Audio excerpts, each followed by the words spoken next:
नमस्कार, अनघास किचन खानदेशी तडकामध्ये तुम्हा सर्वांचे मनापासून स्वागत आहे। आज आपण बनवणार आहोत अशी भाजी की खाल्ल्यावर पोट तर भरेल पण मन भरणार नाही अशी भाजी की झणझणीत आणि चमचमीत पाटवडी रस्सा। जास्त करून ही भाजी खानदेशात बनवली जाते, पण आज आपण एका नवीन पद्धतीने पाटवडी रस्सा बनवणार आहोत। जे स्वयंपाक शिकणार आहेत त्यांच्यासाठी आपण झटपट अशी बनवता येईल अशा सोप्या पद्धतीने आज आपण पाटवडी रस्सा बनवणार आहोत। चला तर मग तयारीला। इथे मी तुम्ही घेतले बघू शकता, धणेपूड घेतलंय, जिरेपूड घेतलंय, कढई तापवलेली आहे। त्याच्यामध्ये मी आता 2 ते 3 पळी तेल टाकलेले आहे। त्यात धणे जिरे मिक्स केलेले आहे। धणे जिरे आणि त्यात थोडीशी बडीशोप घेतलेली आहे आणि त्यात मी ते तडतडून झाले की त्याच्यात कांदा घेतलेला आहे। कांदाही छान मला असं परतवून घ्यायचा आहे। कांद्याला असा खरपूस असा लाल रंग येईल तोपर्यंत आपल्याला परतवून घ्यायचा आहे। त्यात पुढे मी एक टमाटा लांब कापलेला घेतलेला आहे, एक हिरवी मिरची घेतलेली आणि थोडी कोथिंबीर ॲड केलेली आहे। हे सर्व मिश्रण आपण एकजीव करून छानसं असं परतवून घेणार आहोत। जोपर्यंत खरपूस ब्राऊन रंग येत नाही तोपर्यंत हे सर्व मसाला आपल्याला छानसं असं भाजून घ्यायचा आहे।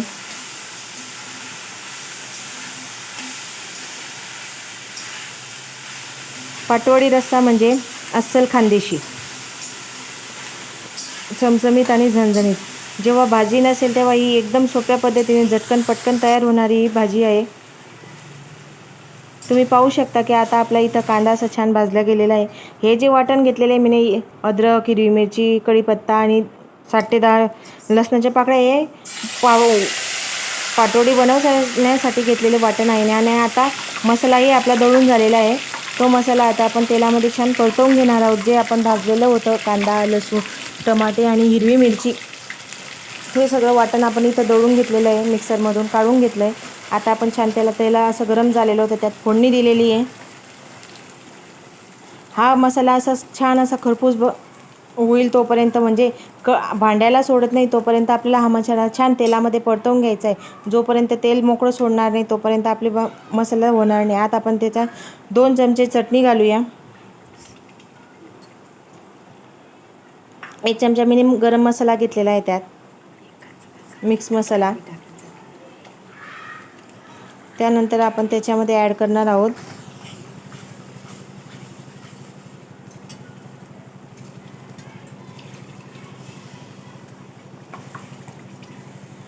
इथे मी सर्व अद्रक, लसूण, हिरवी मिरची छान दळलेली होती, त्यात 2 चमचे चटणी घेतलेली आहे, अर्धा चमचा हळद घेतलेली आहे, धणे जिरे पूड केलेली होती, म्हणजे सगळं पावडर भाजून दळलेलं होतं तेही मी थोडं घेतलेलं आहे आणि भाजतानाही थोडं घेतलेलं आहे। याच्यामुळे काय होतं माहिती का, भाजीला अशी छान टेस्ट येते। आणि असं आपण आता थोडं पाणी त्याच्यात ॲड केलेलं आहे आणि ते पाण्याने आपण मसाला थोडंसं असं शिजू देऊया। त्यानंतर आपण पाण्याची कन्सिस्टन्सी ठरवू शकतो की आपल्याला किती पातळ हवं आहे आणि किती घट्ट हवी आहे। तुम्ही तुमच्या पद्धतीने हे पाणी कमी जास्त करू शकता। यात आपण 1 लिटर ते अर्धा लिटरपर्यंत पाणी ॲड करू शकतो, ते तुमच्या आवडीप्रमाणे। यात आपण चवीनुसार मीठ घालणार आहोत। अशा प्रकारे आपला अस्सल खानदेशी रस्सा तयार झालेला आहे। थोडं घट्ट असल्यामुळे मी थोडं परत पाणी ॲड केलेलं आहे।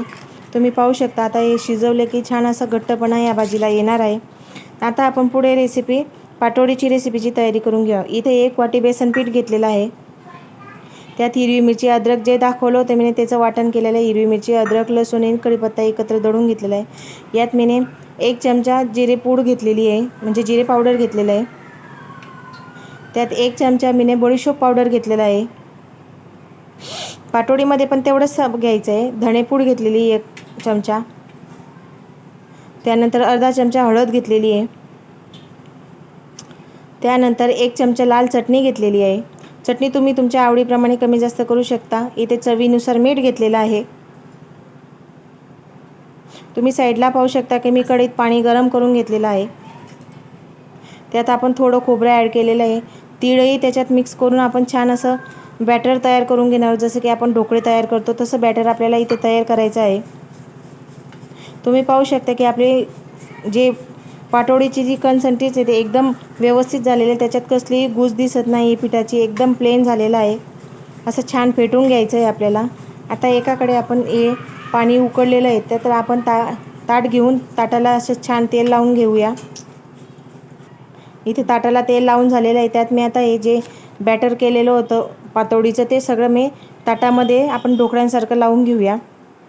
की जेणेकरून ज्यांना नवीन पीठ घेरून सण करता नाही येत असणार, ते पीठाची कशी शक्यतो भीती असते मनामध्ये की ते कसं राहतं आहे की होतं आहे, त्याच्यामुळे ही एकदम सोप्या पद्धतीने नवीन शिकाऊ मुलींसाठी, गृहिणींसाठी, ज्यांचं नुकतंच लग्न झालं आहे, ते अशा पद्धतीने आपली रेसिपी तयार करू शकतात. तुम्ही पाहू शकता की आपली पातोडी आता छान वाफलेली आहे. त्यात मी कांदा कोथिंबीर आणि खोबरा खीस असं छान असं पेरून घेतलेलं आहे आणि छान असं दाबून द्यायचं आहे की जेणेकरून आपल्या खोबरा खीस आणि कढीपत्ता त्याच्यात असं दाबलं जाईल आणि आपली वडी अशी खुसखुशीत आणि छान दिसेल. आता आपली इथे पातोडी तयार झालेली आहे. आता आपण हे ताट बाहेर काढून थोडंसं थंड करून घेऊया.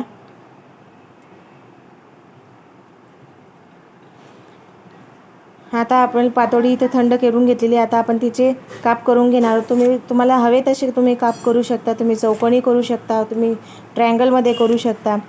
मी इथे थोडेसे असे क्रॉसमध्ये पातोडीचे काप केलेले आहेत. जसे की आपली काजू कतली दिसते ना, तशासारखंच केलेलं आहे. तुम्ही पाहू शकता की आपली जी पाटवडी ती एकदम अशी परफेक्ट शिजलेली आणि एकदम चवीलाही खूप छान झालेली आहे. बघितल्यावरच वाटणार की कधी खावंसं असं वाटेल, इतकी सुंदर ही आपली पातोडी झालेली आहे. मी इथे तुम्हाला 1-2 पातोडी काढून दाखवते. एकदम सुरुवातीला एखादी मोडूनच जाते की सुरीने काढताना एखादी खराब होऊन जाते.